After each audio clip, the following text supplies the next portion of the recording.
Monsoon सत्र की शुरुआत से पहले दिल्ली की सियासत में हलचल तेज हो गई है। संसद के अंदर और बाहर नए सियासी समीकरण बनते दिखाई दे रहे हैं। विपक्षी खेमे के दो बड़े चेहरों महाराष्ट्र में उद्धव ठाकरे और पश्चिम बंगाल में ममता बनर्जी के लिए मुश्किलें बढ़ती साफ तौर पर नजर आ रही हैं। महाराष्ट्र की राजनीति में एक बार फिर शिंदे बनाम उद्धव की लड़ाई में बड़ा मोड़ आया है। लोकसभा स्पीकर ने उद्धव ठाकरे गुट के 6 बागी सांसदों के एकनाथ शिंदे गुट में विलय को मंजूरी दे दी है। लोकसभा सचिवालय की मंजूरी के बाद शिंदे गुट की ताकत बढ़कर 13 सांसदों तक पहुंच गई है। यानी अब संसद में शिंदे गुट न सिर्फ मजबूत हुआ है बल्कि लोकसभा में उसकी स्थिति और प्रभाव भी बढ़ गया है। लेकिन सियासी झटकों की यह कहानी सिर्फ महाराष्ट्र तक सीमित नहीं है।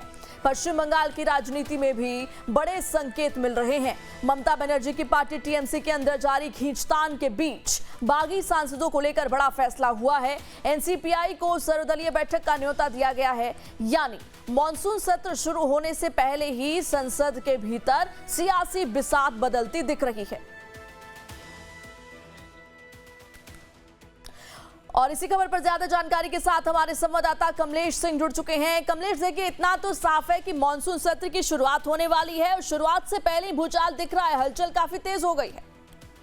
जी, आपने ठीक कहा कि दो दलों को, एक को तो विलय की मान्यता दी गई, दूसरे दल को nationalist citizen party of India के रूप में मान्यता जरूर दी गई है। लेकिन चूंकि जो पत्र लिखा गया है लोकसभा सचिवालय के तरफ से और फिर संसदीय कार्य मंत्री की तरफ से, उसमें जो सुदीप बंदोपाध्याय हैं, nationalist citizen party of India के नेता हैं, सदन के नेता हैं, उनको जो चिट्ठी लिखी गई उसमें ये कहा गया है कि अलग गुट में से बैठने की आपको मान्यता दी जाती है। लेकिन एनसीपीआई के अलग जो दल में विलय की बात है उसको भी इस पर लोकसभा स्पीकर ने मुहर नहीं लगाई। यानी एक प्रक्रिया तो पूरी कर ली गई कि एनसीपीआई को मान्यता सरकार ने दे दी है, लेकिन उस पार्टी में पूर्णतः विलय को मंजूरी दी। जानकारी मेरे पास है, उस जानकारी के मुताबिक लोकसभा अध्यक्ष अभी भी वैधानिक लोगों से राय ले रहे हैं। लेकिन दूसरी तरफ शिवसेना की जो 6 सांसद है जिन्होंने शिवसेना उद्धव गुट से बगावत कर शिवसेना शिंदे गुट में विलय की घोषणा की थी, उस गुट को मान्यता दे दी गई है और शिवसेना के सांसदों की संख्या लोकसभा में 6 से बढ़कर 13 हो गई है। तो ये आप कह सकते हैं बड़ा बदलाव है और बदलाव के साथ साथ एनडीए की संख्या भी अब लगातार बढ़ गई और एनडीए की संख्या अब 326 के पास पहुंच गई है।